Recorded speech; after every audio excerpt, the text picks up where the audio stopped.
Hello दोस्तों, welcome back to free circuit lab. दोस्तों आज हम लोग सीखेंगे आर्डुइनो प्रोग्रामिंग। इसके बारे में बहुत दिन पहले एक वीडियो बना चुका था, उसमें मैंने बात किया था आर्डुइनो की बेसिक्स के बारे में। आर्डुइनो में कितने पिन्स मिलते हैं, कैसे यूज करना होता है, ये आर्डुइनो आईडी जो सॉफ्टवेयर है ये कैसे यूज करना होता है, ये सब बात की थी। तो आज जस्ट ओवरव्यू दे दूंगा। ये आर्डुइनो आईडी सॉफ्टवेयर है, तो इस सॉफ्टवेयर को आप गूगल से डाउनलोड कर सकते हैं आपके विंडोज़ पीसी में, और मैक और सब के लिए अवेलेबल है। फ़ोन में भी आर्डुइनो आईडी का एक एंड्रॉयड वर्जन अवेलेबल है, तो वहाँ से आर्डुइनो को प्रोग्रामिंग कर सकते हैं। उसके बाद दोस्तों यहाँ पर हम लोग आज प्रोग्रामिंग के ऊपर फोकस करेंगे। तो यहाँ पर फाइल्स में जाएंगे, फिर एग्जाम्पल्स में जाएंगे। यहाँ पर कुछ एग्जाम्पल्स प्रोग्रामिंग दिया हुआ है, तो आज हम लोग इस ब्लिंक प्रोग्राम के बारे में बात कर रहे हैं। तो ये है ब्लिंक प्रोग्राम। तो इस प्रोग्राम में हम लोग थोड़ा सा समझ लेते हैं कि आर्डुइनो में प्रोग्रामिंग में एक्चुअली क्या होता है। ओके, तो यहाँ पर देखिए कुछ टेक्स्ट लिखा हुआ है, ये है कमेंटेड टेक्स्ट। कमेंटेड टेक्स्ट कैसे दिया जाता है, तो यहाँ पर देखिए एक स्लैश और स्टार है, और यहाँ पर एक स्टार स्लैश है। इसके अंदर जो टेक्स्ट रहेगा कंपाइलर प्रोग्राम में वो उसको ये एलिमिनेट कर देगा, मतलब उसको इग्नोर कर देगा। वो ह्यूमन के लिए है, हम इंसान इसको पढ़ के कुछ समझ सकते हैं, इस कोड के बारे में कुछ लिखा हुआ है। तो यहाँ पर अगर इनमें से कुछ भी एक को हटा देते हैं तो देखिए पूरा कोड हमारा ये ऐसा हो गया, क्योंकि हमारा यहाँ पर जो स्लैश स्टार ये सब दिया हुआ है। तो यहाँ पर हम लोग स्टार स्लैश वापस से दे देंगे, तो इतना कोड हमारा डिसेबल हो चुका है। तो ये है टेक्स्ट। उसके बाद ये कोड शुरू हो रहा है। कोड में भी एक एक लाइन में कुछ कुछ बताया गया है। देखिए कोड में यहाँ पर वॉइड सेटअप है, उसके बाद पहले लिखा गया the setup function runs once when you press the reset और पावर द बोर्ड। मतलब कि ये जो वॉइड सेटअप कोड है ये एक बार ही रन होता है, आर्डुइनो को रीसेट करने के बाद या फिर आर्डुइनो को पावर देने के बाद। तो ये चीज़ इंसान के लिए है, इतना लिखा। तो इसलिए इसके पहले दो स्लैश दिया गया है। अगर इन स्लैश को हटा देते हैं तो ये जो है ये प्रोग्राम के अंदर का हिस्सा इसको मान लेगा। और देखिए यहाँ पर कलर कलर टेक्स्ट आ चुका है, लेकिन ये कंपाइल नहीं होगा, एरर मार देगा। तो इसलिए इसको ऐसे स्लैश स्लैश दे के लिखा जाता है, इसको बोलते हैं कमेंट। उसके बाद दोस्तों ये है हमारा प्रोग्राम का हिस्सा। उसके बाद फिर से इस लाइन में कमेंट है, initialize digital pin as a. Then हम लोग बात करते हैं कि मेन प्रोग्राम के बारे में। ये ब्लिंक प्रोग्राम बेसिकली क्या करता है, पिन 13 में लगा हुआ एलईडी को या फिर बोर्ड में जो इनबिल्ट एलईडी होता है उसको ऑन या ऑफ करता है पीरियोडिकली। दोस्तों मैंने यहाँ पर सारे कमेंट्स को हटा दिया। अब देखिए यहाँ पर वॉइड सेटअप और वॉइड लूप दो फंक्शन हमें मिल रहा है। वॉइड सेटअप है, उसके अंदर दो ब्रैकेट है, ये है और ये है। तो ये है सेटअप की कोड। उसके बाद है ये लूप की कोड, तो लूप में भी दो ब्रैकेट है। तो वॉइड सेटअप बेसिकली एक बार रन होता है, आर्डुइनो को जब ऑन करेंगे या फिर रीसेट करेंगे। और वॉइड लूप जो है इस जगह से स्टार्ट होती है, फिर इतना तो गया, फिर से ये यहाँ से स्टार्ट होगी, मतलब कि लूपिंग करेगा। ओके, तो यहाँ पर कोड में एक पिन को 1 सेकंड ऑन और 1 सेकंड ऑफ करने के लिए कोड लिखा गया है। तो यहाँ पर जिस पिन को आप लोग ऑन करेंगे या ऑफ करेंगे उसको तो पहले डिफाइन करना पड़ेगा कि ये आउटपुट है, इसको हम लोग आउटपुट के लिए यूज करेंगे। इसलिए देखिए लिखा हुआ है पिन मोड। ये एक फंक्शन है जो आर्डुइनो आईडी के अंदर इनबिल्ट रहती है। तो पिन मोड लिखने का स्टाइल जो है पिन स्मॉल में होगा और मोड का एम कैपिटल होगा। ओके, तो ये हमारा आंखों में स्पेसिफाई करने के लिए मोड का एम कैपिटल है, क्योंकि हम लोग यहाँ पर स्पेस नहीं देख सकते। स्पेस देने से ये फंक्शन जो है ये आप काम नहीं करेगा, इसलिए ऐसे लिखा जाता है। उसके बाद एक ब्रैकेट के अंदर हमारा जो चीज़ें लिखा जाता है, ये पिन का नंबर और ये है वो आउटपुट की इनपुट, ये सब। ओके, तो pin mode LED built in कमा आउटपुट। इसके बदले में आप यहाँ पर 13 भी लिख सकते हैं, क्योंकि 13 नंबर का pin he LED built in होता है। Okay, digital right LED built in कमा हाई। डिजिटल राइट एक और फंक्शन है जो उस वाले पिन में, इसके अंदर जो ब्रैकेट में ये पिन का नंबर लिखा रहेगा, उस वाले पिन में ये एक स्टेट उसमें देगा। वो स्टेट क्या है यहाँ पर लिखना पड़ेगा, हाई या लो, ये सब लिखना पड़ेगा। उसके बाद डिले 1000, मतलब कि 1000 मिली सेकेंड के लिए डिले करता है वो। उसके बाद डिजिटल राइट फिर से वही फिर से वही पिन, फिर उसको लो, फिर से 1000 मिली सेकेंड का डिले, मतलब कि 1 सेकेंड का डिले। ये पहले इस वाली पिन को एलईडी बिल्ट इन, मतलब कि पिन 13 को ये आउटपुट के साथ असाइन कर देगा, मतलब कि ये हो जाएगा आउटपुट। उसके बाद वॉइड लूप में ये लूपिंग क्या करेगा, पहले इस पिन को ये हाई करेगा, मतलब कि ऑन करेगा। उसके बाद 1 सेकंड के लिए रुकेगा, फिर से ये ऑफ करेगा, फिर 1 सेकंड के लिए रुकेगा। तो इस तरह से एक एलईडी ब्लिंक होगा 1 सेकंड के लिए। तो आई होप आपको ये सिंपल प्रोग्राम समझ में आ गया। अब हम लोग एक न्यू प्रोग्राम लिखेंगे, यहाँ पर आपको कुछ चीज़ें के बारे में बताएंगे। आज का जो वीडियो है ये स्पेशली डाटा टाइप्स के ऊपर है। दोस्तों डिजिटल इलेक्ट्रॉनिक्स में हम जो भी काम करते हैं वो सब नंबर्स में होते हैं। एनालॉग में जैसे वोल्टेज, करंट, ओहम, बहुत सारी चीज़ें रहती है। यहाँ पर सारी चीज़ें को पहले नंबर में कन्वर्ट किए जाते हैं, उसके बाद उस नंबर को लेके थोड़ा सा हिसाब निकास किया जाता है, उसके बाद नंबर से फिर से वोल्टेज में या फिर से कुछ हमारा मेजरेबल क्वांटिटी में या फिर कुछ टेक्स्ट में आउटपुट किया जाता है। ओके, तो यहाँ पर पूरा गेम जो है नंबर का गेम है। तो हमें पहले समझना पड़ेगा नंबर कितने प्रकार के होते हैं आर्डुइनो प्रोग्रामिंग के अंदर। आर्डुइनो में डाटा या नंबर की कुछ प्रकार होते हैं, जैसे कि इंट होता है इंटीजर, मतलब कि जो संख्या में कुछ पॉइंट नहीं है वो होता है इंटीजर। उसके बाद है फ्लोट, फ्लोट में आप पॉइंट स्टोर करते हैं, जैसे 2.5, 2.33 इस तरह की। उसके बाद दोस्तों होता है बुल, मतलब कि इसमें दो ही स्टेट होते हैं, 0 और 1, बुलियन होता है। उसके बाद दोस्तों बाइट होता है, बाइट में 8 बिट का नंबर स्टोर होती है, मतलब 1 बाइट का रेंज होता है 0 से 255। इतना तक में अगर आपका नंबर है तो आप स्पेस बचाने के लिए इंट ना यूज करके बाइट यूज कर सकते हैं आर्डुइनो के अंदर, मेमोरी बचाने के लिए जस्ट। उसके बाद कैरेक्टर है, जैसे कि ABCD, कोमा, ये सब स्टोर करने के लिए। तो इतना वेरिएबल्स के बारे में आज हम लोग बात करेंगे। तो पहला वेरिएबल है हमारा इंट, मतलब कि इंटीजर। तो पहले हम लोग क्या करेंगे, वॉइड सेटअप में हमारा एक इंटीजर सेट करेंगे। ये सब कमेंट्स को डिलीट कर देते हैं। तो अब हम लोग मानिए कि इस प्रोग्राम में वेरिएबल को लेके कुछ काम करने वाले हैं। तो यहाँ पर हम लोग इंट लिखेंगे, फिर वेरिएबल का एक नाम देना होगा। तो आप कुछ भी नाम दे सकते हैं, जैसे कि इंट माई वेरिएबल, इंट कुछ भी नाम, आपका नाम भी दे सकते हैं, XYZ कुछ भी दे सकते हैं, जैसे कि motor on, motor of, voltage, current वगैरह वगैरह सब दे सकते हैं। सो हम लोग जस्ट लिखते हैं मानिए कि वोल्टेज। ओके, सो ये हो गया इसका नाम। और अगर आप चाहते हैं कि हम लोग वोल्टेज 1, वोल्टेज 2 इस तरह से लिखेंगे तो आपको स्पेस देने का कोई अलाउड नहीं है, तो इसलिए आप बिना स्पेस दिए इस तरह की लिख सकते हैं।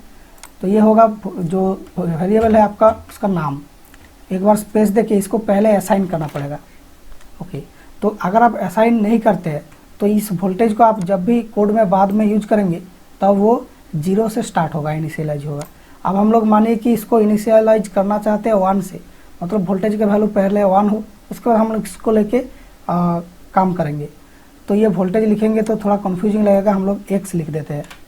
इंट x इक्वल्स टू हम लोग 0 से इनिशियलाइज करेंगे, इंट x इक्वल्स टू 0 ऐसा लिख देंगे। थोड़ा सा स्पेस दे देंगे अच्छा दिखने के लिए, स्पेस का कोई प्रॉब्लम नहीं है, यहाँ पर दे सकते नहीं दे सकते, नो प्रॉब्लम। अब हम लोग लूप के अंदर इस वेरिएबल को प्रिंट करवाएंगे। प्रिंट के लिए यहाँ पर सीरियल मॉनिटर नाम का एक चीज़ अवेलेबल है, इसके अंदर आर्डुइनो कुछ डाटा ले सकता है, डाटा दे सकता है हमें। ओके, तो यहाँ पर हमें कुछ डाटा मिलेगा। तो वो डाटा पाने के लिए यहाँ पर आपको सीरियल डॉट बिगिन करना होगा। सीरियल का S कैपिटल होता है, सीरियल डॉट बिगिन, फिर ब्रैकेट में 9600, ये है आपका डाटा का रेट, ये लिखना पड़ता है। बाद में कॉमा देना पड़ता है, आपको पता होगा जो सी प्रोग्रामिंग है उसमें कॉमा देना पड़ता है, इसमें भी कॉमा देना पड़ेगा। यहाँ पर हम लोग लिखेंगे सीरियल डॉट println ब्रैकेट में वो वेरिएबल का नाम। ओके, तो वो वेरिएबल का नाम है x, सो फिर सीरियल डॉट println x, इसके बाद एक सेमीकोलन दे देंगे। अब ये हो गया हमारा कोड कंप्लीट। ये क्या करेगा, ये आर्डुइनो में डालते ही ये एक x वेरिएबल डिफाइन करेगा, x को 0 करेगा, फिर हमें दिखाएगा कि हमने ये किया है। तो चलिए इसको डाल लेते हैं आर्डुइनो में, इसको कैंसिल कर देते हैं। और ये अब देखिए not declared in this scope, ये है कि एरर आ गया। तो मैंने ये जानबूझ के किया, क्योंकि आप जो वेरिएबल डिक्लेयर करेंगे वो यहाँ पर वॉइड सेटअप के अंदर डिक्लेयर किया हुआ है, वो वॉइड लूप के अंदर नहीं है। तो ये लूप के अंदर प्रिंट करवाना चाहते हैं x को, तो लूप तो नहीं समझते x क्या है, इसलिए हम जो डिक्लेरेशन है इसको वॉइड सेटअप के पहले कर देंगे। अब ये काम करेगा। देखिए अपलोड हो चुका है, हम सीरियल मॉनिटर खोलेंगे तो देखिए हमारा 0000 दे रहा है। तो ये 0000 बार बार क्यों दे रहा है, क्योंकि हम लोग लूप के अंदर इसको प्रिंट करवाया। तो अगर हम लोग सेटअप के अंदर प्रिंट करवाते तो क्या होता, देखिए जस्ट इस जगह पर हम लोग प्रिंट कर लेते हैं, इसको डाल देते हैं आर्डुइनो में। अब देखिए ये सीरियल मॉनिटर में 0 पुट कर दिया, आर्डुइनो को रीसेट करेंगे तो फिर से ये 0 पुट करेगा। देखिए सो ये हमें दिखाया कि हमने x वेरिएबल डिफाइन किया और इसका वैल्यू है 0। तो इसमें तो कुछ फ़ायदा नहीं मिल रहा है हमें, तो इसका क्या फ़ायदा, 0 कर दिया, 0 दिखा दिया। लेकिन दोस्तों अगर हम लोग कुछ इसमें हिसाब निकास करना चाहते हैं, जैसे कि हम लोग x का वैल्यू को थोड़ा सा चेंज करेंगे। सो यहाँ पर करेंगे x equals to, sorry capital X दिया था, x इक्वल्स टू होगा x प्लस 5, मान लीजिए हम लोग 5 ऐड करना चाहते हैं इसके साथ, तो ये x के साथ 5 ऐड कर देगा, 0 था 0 के साथ 5 ऐड कर देगा। इसको डाल देते हैं आर्डुनो में, सॉरी इसमें कॉमा नहीं दिया। ये आपको थोड़ा सा बोरिंग लगेगा, लेकिन ये चीज़ सीखना जरूरी है आर्डुनो के लिए, क्योंकि हम लोग पूरा नंबर का गेम खेलते हैं। ओके, तो यहाँ पर देखिए सीरियल मॉनिटर में अब ये x का जो वैल्यू ये सेट किया वो दिखाएगा। देखिए 5 दिखा दिया इसमें। ठीक है, हम लोग इसके साथ और छेड़खानी करते हैं। तो मानिए कि आप लोग x वेरिएबल को x ही रखेंगे, जस्ट y नाम का एक न्यू वेरिएबल लेंगे और इसको 5 करेंगे। तो y क्या वेरिएबल है इसको भी डिफाइन करना पड़ेगा। तो हम लोग यहाँ से भी डिफाइन कर सकते हैं, इंट y इक्वल्स टू, मतलब एक लाइन में ही हमारा काम हो गया। हमने यहाँ पर इंट x पहले डिफाइन कर दिया, हम इसमें y को भी पहले डिफाइन कर सकते हैं, या फिर इसके अंदर भी एक लाइन में ही डिफाइन कर सकते हैं कि ये इंटीजर वेरिएबल है। ओके, तो अगर हम लोग इंट नहीं लिखते हैं तो क्या होता है पहले देख लेते हैं। तो देखिए यहाँ पर ये कंपाइल ही नहीं होगा, y is not declared in this scope. So यहाँ पर हमें डिक्लेयर करना पड़ेगा। सो हमने डिक्लेयर कर दिया इंट y, और हम लोग यहाँ पर प्रिंट करेंगे y को। सो ये y प्रिंट हो जाएगा। अब इसको डाल देते हैं, सीरियल मॉनिटर में जाएंगे। अब देखिए 5 पुट किया, तो मतलब कि अब y का वैल्यू 5 हो चुका है, x के साथ 5 ऐड किया ये। तो यहाँ पर आप लोग एडिशन, सब्ट्रैक्शन, मल्टीप्लिकेशन सब कर सकते हैं वेरिएबल्स के साथ इस तरीके से। तो मैंने मल्टीप्लाई कर रहा हूँ 5 से 0 को, तो 0 मिलेगा रिजल्ट में, देखते हैं। तो देखिए 0 मिल रहा है। तो ये तो हमने समझ लिया कि इंट वेरिएबल कैसे यहाँ पर डिफाइन करते हैं, लेकिन इसके साथ थोड़ा सा कैलकुलेशन वगैरह भी हम लोग कर सकते हैं इस तरह से वेरिएबल लेके। अब दोस्तों मानिए कि हम लोग इसको डिवाइड करेंगे। पहले हम लोग इंट x इक्वल्स टू 0 किए थे, इंट y इक्वल्स टू हम लोग इसको प्लस कर देंगे। अब हम लोग y इक्वल्स टू प्लस 5 कर दिया। अब हम लोग y बाई 2 को यहाँ पर प्रिंट करेंगे। सो मानिए कि अब हम लोग y बाई 2 को यहाँ पर प्रिंट करेंगे। सो y को ये 2 से डिवाइड करेगा।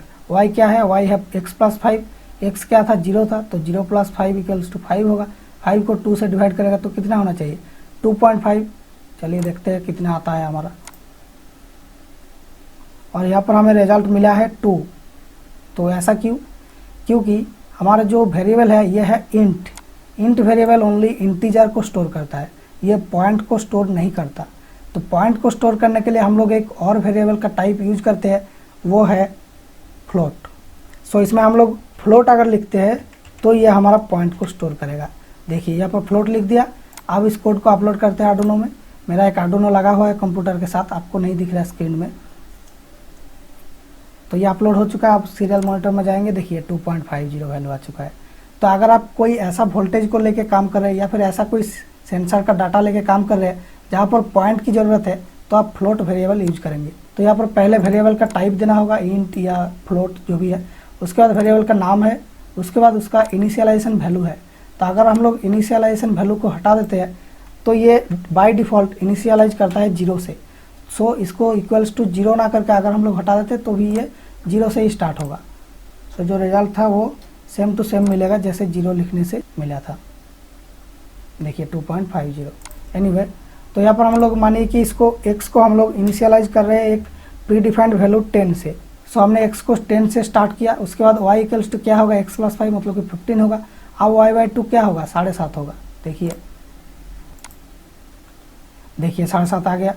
तो इस तरह से आप लोग कुछ वेरिएबल्स को पहले एक प्री डिफाइंड वैल्यू से स्टार्ट कर सकते हैं, उसके बाद उसके साथ कुछ हिसाब वगैरह कर सकते हैं। उसके बाद उसको हमने प्रिंट करके देखा। तो यहाँ पर जरूरी नहीं है आपको प्रिंट ही करना होगा हर कोड में, क्योंकि हम देखना चाहते हैं, इसलिए हम लोग ये 2 लाइन लिखे हैं, सीरियल बिगिन और सीरियल प्रिंट। एनीवे, उसके बाद आप लोग कोई भी काम इसके अंदर कर सकते हैं। आप जितने आगे जाएंगे उतना आपको क्लियर अंडरस्टैंडिंग आएगा। अब हम लोग इंट और फ्लोट के बारे में बात कर चुके हैं। अब हम लोग एक और डाटा टाइप के बारे में बात करते हैं, जो है बुल। बुल का 2 ही स्टेट होता है। बुल होता है एक बुलियन सिस्टम, जैसे कि ट्रू और फॉल्स। कोई भी सेंटेंस आपने जो बोला किसी को, आपने आपके फ्रेंड्स को बोला, वो हो सकता है सच या हो सकता है झूठ। आधा सच आधा झूठ इसमें सपोर्ट नहीं करता है बुल फंक्शन में। मतलब कि ये हो सकता है ऑफ, हो सकता है ऑन। कोई भी आर्डुइनो का पिन ऑफ या ऑन हो सकता है, कोई भी बटन का स्टेट आपने दबाया या नहीं दबाया, तो ये ऑन या ऑफ हो सकता है, 1 और 0 हो सकता है, हाई और लो हो सकता है। मतलब कि ऐसा सिस्टम को बूलियन बोलते हैं। इसमें 2 ही स्टेट हो सकते हैं। तो बूलियन में 2 स्टेट होते हैं। 2 स्टेट का नाम 3 तरह से आप लिख सकते हैं। इस 3 तरह का मीनिंग सेम ही होता है। बूलियन वेरिएबल का 2 स्टेट होते हैं, या तो हाई या लो, 1 या 0 और ट्रू और फॉल्स। तो ये 3 तरह से आप लिख सकते हैं। जैसे कि ट्रू, हाई और 1, ये तीनों चीज़ यहाँ पर लिखेंगे तो सेम चीज़ को इंडिकेट करता है। इसको 1 लिखेंगे या ट्रू लिखेंगे या फिर आप कैपिटल हाई लिखेंगे तो सब का मीनिंग सेम होता है। तो मानिए कि हमने बोल x इक्वल्स टू हाई किया, उसके बाद हम लोग x को प्रिंट करवाएंगे। मतलब कि हम देखना चाहते हैं x को ये क्या किया है, तो x को हम लोग प्रिंट करेंगे। तो इसको कोड को डाल देते हैं आर्डुइनो में, देखते हैं सीरियल मॉनिटर में। देखिए 1 आ चुका है। मतलब कि हमने x को हाई सेट किया, मतलब कि ये 1 सेट किया हुआ है। उसके बाद ये इसको प्रिंट कर दिया। अगर हम लोग इसको लो करते हैं तो ये 0 आएगा, या फिर अगर आप लोग इसको फॉल्स करते हैं तो मानिए कि फॉल्स कर दिया, सो इसका वैल्यू 0 हो जाएगा। अब इसको अपलोड करते हैं, देखिए वैल्यू अब 0 आ चुका है। तो ये बूल कहाँ पर काम में आएगा? मान लीजिए आपने कोई बटन को एड्रेस करना चाहते हैं कि ये बटन का इनपुट हाई है या लो है, उस पोजीशन में हम लोग बूल डाटा टाइप का यूज करेंगे। या फिर कोई पिन को आप लोग ऑन या ऑफ करना चाहते हैं तो उसमें भी बूल डाटा टाइप यूज होगा। अगर कोई भी चीज़ आपका कोई नंबर से बड़ा है या छोटा है, जैसे कि आप कोई कंपेयर कर सकते हैं कि A0 पिन में जो वोल्टेज आएगा वो क्या वो 3 वोल्ट से ज़्यादा है या फिर कम है, उसमें आप लोग बूल यूज कर सकते हैं। उसके बाद है हमारे पास बाइट डाटा टाइप। सो बाइट डाटा टाइप 1 बाइट का मेमोरी स्टोर करता है। तो ये बिल्कुल इंट के जैसा ही है, लेकिन इसका जो रेंज है वो इंट से कम है। इंट जो है 2 बाइट का डाटा स्टोर करता है, क्योंकि एक इंट वेरिएबल में 2 बाइट का डाटा रहता है, मतलब कि 16 0 और 1 रह सकती है। सो 2 टू द पावर 16 मतलब कि 64 किलो चीज़ें रह सकती है, 64K। सो इसका रेंज होता है -32,768 से +32,767। ओके, इतना रेंज में ये काम करता है। लेकिन एक बाइट वेरिएबल का ओनली 256 कॉम्बिनेशन हो सकती है, इसलिए 0 से 255 तक ये डाटा स्टोर कर सकता है। सो ये चीज़ काम आएगा तब जब आप बहुत ही बड़ा कोड लिख रहे हैं, आर्डुइनो में मेमोरी का शॉर्टेज आ रही है, इसलिए आपका जो वेरिएबल्स का रेंज जो है 0 से 100 मान लीजिए 255 क्रॉस नहीं कर रहा है, माइनस में नहीं जा रहा है, इसलिए आप बाइट को यूज कर सकते हैं। अदरवाइज आप इंट यूज कर सकते हैं। एनीवे, तो बाइट हमने x सेट किया, सो x का वैल्यू जो है आप 0 दिखाएगा। सो x के साथ कुछ ऐड कर सकते हैं। अब हम लोग x इक्वल्स टू कर देंगे x प्लस समथिंग, मान लीजिए 10 कर देते हैं और 12 कर देते हैं मान लीजिए। सो इसमें एक कॉमा लगा देते हैं और अपलोड। देखिए यहाँ पर 12 आ गया। तो ये 0 से स्टार्ट हुआ था, इसके साथ 12 ऐड हो गया, अब ये 12 आ गया। तो ये है बाइट डाटा टाइप। तो हम लोग 255 से ज़्यादा वैल्यू अगर प्रिंट करवाना चाहते हैं तो देखते हैं क्या होता है। सो मान लीजिए इसके साथ हम लोग 256 ऐड कर देंगे। अब देखिए 0 हो गया। सो ये जो है ओवरफ्लो हो गया। ये बाइट डाटा टाइप में इससे ज़्यादा डाटा नहीं आ सकती है। और ज़्यादा बढ़ा देते हैं और क्या होता है देखते हैं, 0, मतलब कि ये ओवरफ्लो हो चुका है। सो ये 255 तक लेगा, देखिए। ओके, सो ये 255 तक सपोर्ट करती है बाइट डाटा टाइप। दोस्तों नेक्स्ट डाटा टाइप है कैरेक्टर। सो कैरेक्टर के अंदर नंबर्स आती है, जो स्मॉल लेटर्स, कैपिटल लेटर्स ये सब आती है, सब होता है कैरेक्टर्स। और कॉमा और जो स्पेशल कैरेक्टर्स ये सब आती है। सो इसका एक नंबर वैल्यू असाइन रहती है हर एक कैरेक्टर के साथ। जैसे ए के साथ एक नंबर वैल्यू असाइन रहती है 65 कैपिटल ए का। सो इस तरह से जो आस्की टेबल है इसके अकॉर्डिंग आपको सारे कैरेक्टर्स का जो नंबर है वो करस्पॉन्डिंग नंबर मिल जाएगा। मतलब एक कैरेक्टर को आप आर्डुइनो में या प्रोग्राम में स्टोर करेंगे, सो आस्की टेबल के अंदर उसका एक नंबर होती है। सो यहाँ पर कैरेक्टर वेरिएबल एक कैरेक्टर को स्टोर कर सकता है। जैसे कि मैंने यहाँ पर लिख रहा हूँ एक कैरेक्टर CHAR, ये लिखना पड़ेगा, फिर कैरेक्टर का नेम देना पड़ेगा। सो कैरेक्टर का नेम मैं दे रहा हूँ माई कैरेक्टर। सो ये नेम लिखने के टाइम यहाँ पर स्पेस नहीं दे सकते, इसलिए यहाँ पर मैंने C को बड़ा लिखा ताकि हमें पढ़ने में ह्यूमन की जो आंखों में ये सेंस करे कि ये दोनों अलग अलग वर्ड है। उसके बाद इसको इनिशियलाइज करूँगा इक्वल्स टू A देखिए। सो कैरेक्टर लिखने के लिए आपको एक इन्वर्टेड कॉमा के अंदर A को देना पड़ेगा, नहीं तो ये नहीं लेगा इसको। सो ये दे दिया, उसके बाद ये कॉमा देना होगा। फिर ये ए को स्टोर कर दिया। अब a+1 को हम लोग डिस्प्ले करवाएंगे। तो देखिए क्या होता है, सॉरी यहाँ पर मैंने माई कैरेक्टर कर दिया, x नहीं है अब, इसलिए ये एरर मार दिया। सो इसको यहाँ से कॉपी करके इसको चेंज करना पड़ेगा, क्योंकि ये प्रोग्राम है ये इसी को नहीं समझता। एनीवे अब ये रन करेगा।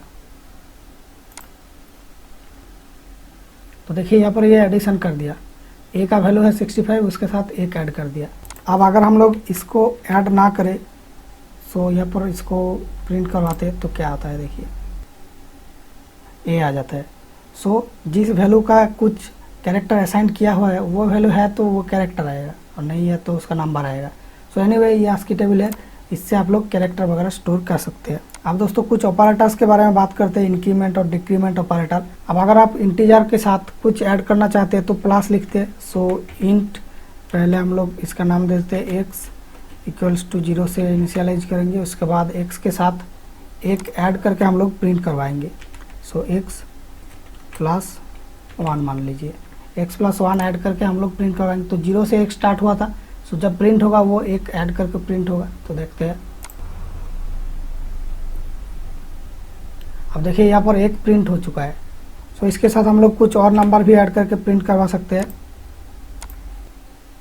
देखिए अब 4 प्रिंट हुआ, लेकिन यहाँ पर एक ऑपरेटर मिलता है इंक्रीमेंट ऑपरेटर नाम का। सो ये डबल प्लस अगर आप दे देते हैं तो ये इसके साथ 1 ऐड कर देगा। सो +1 का जो मीनिंग है, डबल प्लस का मीनिंग भी सेम है। सो देखते हैं, इसको भी एक बार ट्राई कर लेते हैं। अब देखिए 0 आ रहा है, क्योंकि यहाँ पर एक समझने वाली बात है, x डबल प्लस मतलब कि ये x का वैल्यू को 1 बढ़ा रहा है, लेकिन ये डबल प्लस क्योंकि x के बाद है, इसलिए ये बढ़ाने का ऑपरेशन बाद में हो रहा है, पहले ये प्रिंट कर दे रहा है। तो इसके लिए ये भी काम करता है, लेकिन ये प्रिंट करने से पहले अगर x डबल प्लस को दे देते हैं तो ये प्री इंक्रीमेंट ऑपरेटर नाम से जाना जाता है, और अगर बाद में डबल प्लस होता है तो ये पोस्ट इंक्रीमेंट ऑपरेटर होगा। सो इसको अगर हम लोग अपलोड करते हैं तो ये पहले इंक्रीमेंट करके प्रिंट करेगा। तो क्या आना चाहिए, 1 आना चाहिए। देखिए 1 आ गया, मतलब कि ये पहले इंक्रीमेंट कर दिया x को, उसके बाद x को प्रिंट किया। और अगर हम लोग पोस्ट इंक्रीमेंट ऑपरेटर लगाते हैं, इसको इसके बाद देते हैं, तो ये पहले प्रिंट कर देगा, उसके बाद इंक्रीमेंट करेगा। मतलब कि पहले प्रिंट करेगा तब x का वैल्यू था क्या 0, इनिशियलाइज में कुछ नहीं लिखा है तो 0 से इनिशियलाइज होगा। एनीवे उसके बाद अगर आप लोग इस चीज़ को लूप में देते हैं तो क्या होता है, देखिए इस चीज़ को अगर हम लोग लूप करते हैं, इसमें क्या होता है, ये बार बार रिपीट होगा और एक एक करके ऐड होता जाएगा इसके साथ। तो देखिए बहुत फास्ट हो गया। ऑटो स्क्रॉल को ऑफ कर देते हैं और इसको, तो इसका स्पीड को थोड़ा सा कम कर देते हैं। यहाँ पर एक डिले लगा देते हैं, डिले 2 ब्रैकेट देना होगा, 1 कॉमा देना होगा, इसके अंदर डिले का मिली सेकेंड वैल्यू देना होगा। मान लीजिए 500 दे रहे हैं, हाफ सेकंड का डिले करेगा ये। इसको अपलोड करते हैं। अब देखिए ये एक एक करके बढ़ा रहा है और प्रिंट कर रहा है। यहाँ पर समझने वाली बात ये है, पहली बार जब प्रिंट किया था तब ये 0 प्रिंट किया था, मतलब कि ये तब भी इंक्रीमेंट नहीं किया, इंक्रीमेंट करने से पहले ही प्रिंट कर दिया, इसलिए 0 प्रिंट हुआ। अगर आप लोग इसको प्री इंक्रीमेंट ऑपरेटर लगाते हैं, मतलब कि ++x, तब ये पहले प्रिंट करेगा, उसके बाद इंक्रीमेंट करेगा। तो इसको डालते हैं आर्डुइनो में। तो यहाँ पर देखिए पहला प्रिंट 1 आया है। तो अब आप समझ रहे हैं कि प्री इंक्रीमेंट और पोस्ट इंक्रीमेंट ऑपरेटर का डिफरेंस क्या है। यहाँ पर हम लोग डिक्रीमेंट ऑपरेटर भी लगा सकते हैं, माइनस माइनस लगा के। सो ये भी काम करेगा। देखिए माइनस में जा रही है, एक एक करके बढ़ रहा है। यहाँ पर एक फनी चीज़ आपको दिखाया, तो इस डिले को हटा देते हैं तो ये बहुत स्पीड से लिखने लगेगा। और ये कब ख़त्म होगा, जब इस इंट का वैल्यू ओवरफ्लो हो जाएगा। इंट का वैल्यू कितना तक जा सकती है, -32,768 तक। तो देखते हैं ये उतना के बाद क्या करता है। सो ये नेगेटिव साइड में बढ़ाता चला जा रहा है। आप कुछ देर वेट करते हैं और देखते हैं ये 32,000 जाने के बाद क्या करेगा। अब देखिए ये 30,000, 31,000 और 2, 3, 4 ऐसे बढ़ेगा। 32,768 के बाद क्या होता है, 4, 5, 6, 7। अब देखिए ये जो माइनस में जा रही थी वो चेंज हो चुका है और वो धीरे धीरे डाउन जा रही है। देखिए 31,000 नीचे नीचे जा रही है। अब देखिए यहाँ पर इंटरेस्टिंग बात ये है, -32,768 में ये पूरा वैल्यू 0 हो चुका है, मतलब कि सबसे मिनिमम वैल्यू है ये। उसके बाद ये ओवरफ्लो होकर सबसे मैक्सिमम वैल्यू में शिफ्ट हो गया। देखिए इंट का सबसे मैक्सिमम वैल्यू होता है ये 32,767। ये 68 नहीं होती है क्योंकि माइनस के साइड में 68 हुआ, लेकिन इस साइड में 68 नहीं होगा क्योंकि बीच में एक जीरो होता है। -1 से +1 नहीं होता, बीच में जीरो होता है, इसलिए एक खा जाता है इसमें। तो ये बाइनरी भी काफ़ी अजीब चीज़ है। तो आपको ध्यान रखना पड़ेगा कोई भी डाटा टाइप यूज करने से पहले उसका जो मैक्सिमम लिमिट है उससे ज़्यादा ना हो आपका ये वेरिएबल। आपका कोड में पूरा चीज़ें उल्टा हो जाएगी। जैसे यहाँ पर देखिए एक मैसिव एरर हो जाएगी, जैसे 32,768 माइनस वाली था लेकिन ये प्लस 32,768 हो गए, बहुत बड़ी एरर है ये। तो ये कोड करने के टाइम आपको ध्यान रखना पड़ेगा। अब दोस्तों एक रियल लाइफ कोड को देख के हम एग्जाम्पल के तौर पे समझते हैं। तो यहाँ पर हम लोग ये बेसिक से फेड वाली कोड को ले लेते हैं। अब यहाँ पर कुछ लिखा हुआ है, इसको हम नहीं देखेंगे। इसमें कोड में जस्ट सिंपल आइडिया है कि एक एलईडी को ये ब्राइटनेस बढ़ाएगा और कम करेगा PWM में। ओके, तो PWM बाद में बताऊंगा। तो इसमें क्या हो रहा है देखिए, इंट एलईडी पिन सेट किया हुआ है, एलईडी पिन 9 है। सो जो आर्डुइनो बोर्ड के अंदर जो पिन्स है, जो एक D1, D2, D3, D5 ऐसे जो पिन्स है D13 तक, उनको ये डिफाइन किया। तो यहाँ पर इंट किया हुआ है, लेकिन ये इंट ना करते तो भी चलता है। यहाँ पर आप बाइट दे सकते हैं क्योंकि ये माइनस में नहीं जाती है और ये पिन का काउंट जो है वो 10, 12, 15, 20 ही काउंट होते हैं, उससे ज़्यादा नहीं होते हैं। उसके बाद ब्राइटनेस की वैल्यू ये है, ब्राइटनेस की वैल्यू पहले सेट किया हुआ है, 0 में सेट किया हुआ पहले। और जो फेड अमाउंट है, मतलब कि हर एक स्टेप में एलईडी की ब्राइटनेस कितना बढ़ाएगा और कितना कम करेगा, वो फेड की जो अमाउंट है वो है यहाँ पर 5 लिखा हुआ है। ओके, तो ये तीनों ही 255 नहीं क्रॉस करता है, तो इन 3 के जगह ही हम लोग बाइट यूज कर सकते थे इंट के बदले में। एनीवे, उसके बाद वॉइड सेटअप में गया। तो सेटअप से पहले ही देखिए ये सब डिफाइन कर दिया यहाँ पे। तो ये सेटअप से पहले क्यों किया जाता है, ये जो वेरिएबल्स है ये अब कहलाएगा ग्लोबल वेरिएबल्स। मतलब कि इसके अंदर वॉइड सेटअप, वॉइड लूप और कई सारे ऐसे फंक्शंस रह सकते हैं। तो उनके अंदर उनका खुद का वेरिएबल्स होगा, और ये जो वेरिएबल्स होगा क्योंकि ये पहले ही दिया हुआ है, कोई भी फंक्शन के अंदर नहीं है, वॉइड सेटअप के अंदर या फिर वॉइड लूप के अंदर नहीं है, ये पहले ही है। इसलिए ये सब जो वेरिएबल्स है ये कहलाएगा ग्लोबल वेरिएबल। और जो इस सेटअप के अंदर रहेगा, मानिए कि इसके अंदर आपने कोई वेरिएबल को डिफाइन किया, तो वो हो जाएगा लोकल वेरिएबल। तो लोकल वेरिएबल का बाहर से कोई संबंध नहीं है। लोकल वेरिएबल अगर वॉइड सेटअप के अंदर है तो वॉइड लूप के अंदर उसको कॉल करेंगे तो वो नहीं आएगा, एरर देगा आपको। तो इसलिए जो वेरिएबल हर एक फंक्शन के अंदर आप कॉल करने वाले हैं उसको आप ग्लोबल वेरिएबल बनाइए, पहले कीजिए। और जो लोकली मतलब एक फंक्शन के अंदर ही यूज होगा, दूसरा फंक्शन में उसका कोई काम नहीं है, तो उसको आप एक लोकल वेरिएबल की तरह एक फंक्शन के अंदर लिख सकते हैं।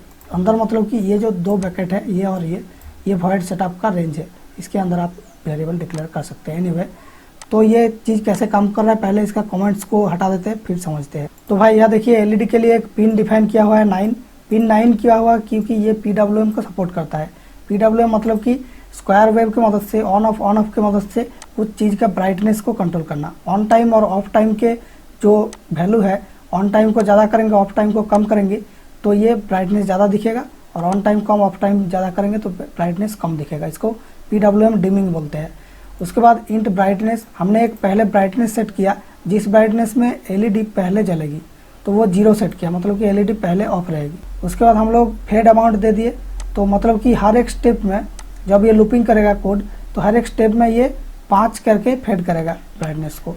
उसके बाद हम लोग आगे वॉइड सेटअप में, तो ये सेटअप कोड है, एक बार रन करेगा। तो इसमें क्या किया, पिन मोड, मतलब कि पिन को सेट करना होगा कि आउटपुट है कि इनपुट है।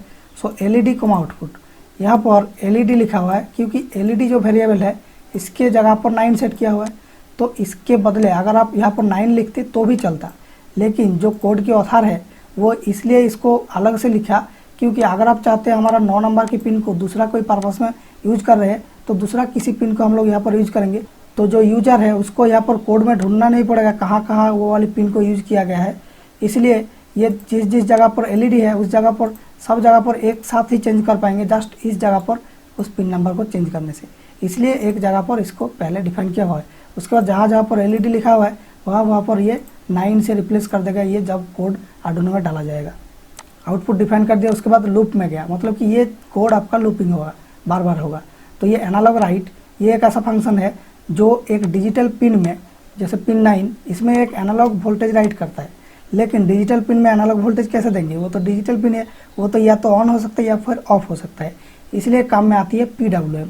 मतलब कि उसको बहुत ही हाई फ्रिक्वेंसी से ऑन ऑफ किए जाते हैं, और जो ऑन टाइम और ऑफ टाइम का जो अमाउंट है उन दोनों के बीच चेंज करके आप लोग इसका जो डिलीवर्ड पावर उसको चेंज कर सकते हैं। तो PWM के बारे में आप ज़्यादा कहीं पर पढ़ लेना तो आपको समझ में आ जाएगा।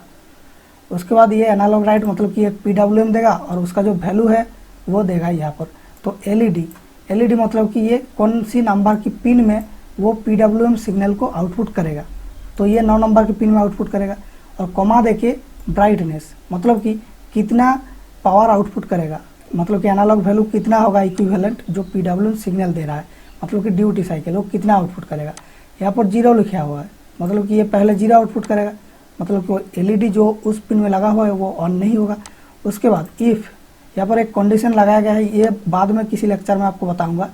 इफ़ मतलब कि यदि ब्राइटनेस लेस देन और इक्वल्स टू 0, अगर ब्राइटनेस 0 से कम हो या फिर 0 के समान हो, और ये और है, और ब्राइटनेस ग्रेटर देन और 255 के समान हो, मतलब कि 255 से ज़्यादा ये PWM में सपोर्ट नहीं करता, इसलिए 255 से ज़्यादा हो जाए, मतलब कि फुल ब्राइटनेस से ज़्यादा हो जाए या फिर समान हो जाए, तो फेड अमाउंट को नेगेटिव फेड अमाउंट किए जाते हैं। मतलब कि फेड अमाउंट जो 5 था उसके जगह ये रिप्लेस कर देगा -5। अगर ये 0 से कम हो गया या फिर 255 से ज़्यादा हो गया, तो पहले जब 0 था वो धीरे धीरे ब्राइटनेस बढ़ा रहा था, उसके बाद जैसे ही वो फुल ब्राइटनेस पे पहुंच गई 255 में, उसके बाद वो इस फेड अमाउंट को माइनस कर दी, रिवर्स कर दिया। सॉरी, यहाँ पर एक और लाइन था, उसके बाद 30 मिलीसेकंड का डिले करेगा। उसके बाद दोस्तों ये फिर से इस लाइन में आएगा, तब क्या होगा, brightness equals to brightness plus fade amount. So यहाँ पर ब्राइटनेस था 0 प्लस फेड अमाउंट था 5, सो 0 प्लस 5 कर देगा। और अगर ये फुल हो जाता है उसके बाद ये इस कंडीशन को चेक करेगा, अगर ये मिडिल में है, मतलब कि एलईडी का ब्राइटनेस 0 से कम भी नहीं है, मतलब कि पूरा ऑफ नहीं है और पूरा फुल ब्राइटनेस भी नहीं है, तो ये इस पूरा कोड को स्किप कर देगा, फिर से 30 मिलीसेकंड डिले करेगा, फिर से यहाँ पर जाएगा, फिर ये और 5 बढ़ा देगा उसका ब्राइटनेस को। तो इस तरह से ये चलता रहेगा, और जैसे ही फुल ब्राइटनेस हो जाएगी उसके बाद ये उस 5 को रिवर्स 5 कर देगा, मतलब -5 कर देगा। तो -5 को बाद में ऐड करेंगे, मतलब कि वो नीचे जाएगा, 255 था, 5 था जो ये फेड अमाउंट, उसके बाद ये क्योंकि इसमें नेगेटिव साइन आ गया, fed amount equals to negative fed amount, तो ये 5 को -5 से रिप्लेस कर देगा। तो 255 के साथ -5 ऐड करेंगे तो क्या होगा, 250 होगा। तो इस तरह से ब्राइटनेस धीरे धीरे कमेगी और धीरे धीरे बढ़ेगी, सो बढ़ना और कम होगा, इस तरह से अप डाउन होता रहेगा एलईडी की ब्राइटनेस। दोस्तों आप उम्मीद है आपको डाटा टाइप्स के बारे में काफ़ी नॉलेज मिल गया। तो दोस्तों आई होप आपको ये वीडियो पसंद आया और डाटा टाइप्स के बारे में जितना भी ज्ञान मिला इसको आप लोग ट्राई करना घर में, तो आपका जो नॉलेज है वो और बढ़ेगी। उसके बाद फिर से जो लेक्चर दूंगा उसमें मैं बात करूंगा कुछ फंक्शंस वगैरह के यूज करने के बारे में, इफ़ एल्स ये सब स्टेटमेंट भी है, ये सब हम लोग बाद में बात करेंगे नेक्स्ट ट्यूटोरियल्स में।